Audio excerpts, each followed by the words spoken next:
நீங்கள் கடை வச்சுருக்கீங்க இல்லைனா வீட்டிலேருந்து பிஸ்னஸ் பண்ணுறீங்க அப்படின்னா இந்த QR கிட் வந்து ரொம்பவே யூஸ்ஃபுல்லாக இருக்கும். இது கூகுள் பே, ஃபோன்பேக்கெல்லாம் இந்த மாதிரி கொடுப்பாங்க.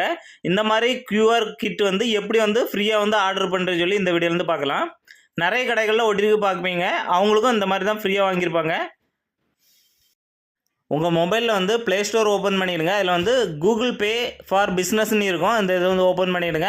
ஓப்பன் பண்ணி இதை வந்து இன்ஸ்டால் பண்ணிவிடுங்க. இந்த ஆப் இன்ஸ்டால் பண்ணிவிட்டு உங்கள் மொபைல் நம்பர் கொடுத்து OTP எல்லாம் என்ட்ரு பண்ணிங்கன்னா ஃப்ரண்ட் ஸ்க்ரீன் இந்த மாதிரி இருக்கும். அதில் வந்து QR கோடு இருக்கும். அதில் பார்த்தீங்கன்னா கீழே ஆர்டர் QR கிட் இருக்கும். அதை கிளிக் பண்ணி கன்ஃபார்ம் டெலிவரி அட்ரஸ், உங்கள் அட்ரஸ் எல்லாம் தெளிவாக கொடுத்து கன்ஃபார்ம் பண்ணிட்டீங்கன்னா ஒரு 5 நாளைக்குள்ளே உங்கள் வீடு தேடி வந்து கொரியரில் வந்து அனுப்பிடுவாங்க. இதே மாதிரி ஃபோன்பேயில் வந்து ஃபோன்பே பிஸ்னஸ்ன்னு இருக்கும். அதில் வந்து ஆர்டர் QRன்னு இருக்கும். அதை கிளிக் பண்ணி ப்ரொசீட் வித் ஆர்டரிங்னு இருக்கும். அதை கீழே உள்ளதை கிளிக் பண்ணிவிடுங்க. கிளிக் பண்ணி ரிக்வெஸ்ட் வந்து கொடுத்தாலே போதும். ஒரு 5 நாளைக்குள்ளே கொரியரில் உங்களுக்கு வீட்டுக்கு தேடி அனுப்பிடுவாங்க. இந்த வீடியோ வந்து பயனுள்ளதாக இருந்தால் எல்லாருக்கும் ஷேர் பண்ணிவிடுங்க. எல்லாரும்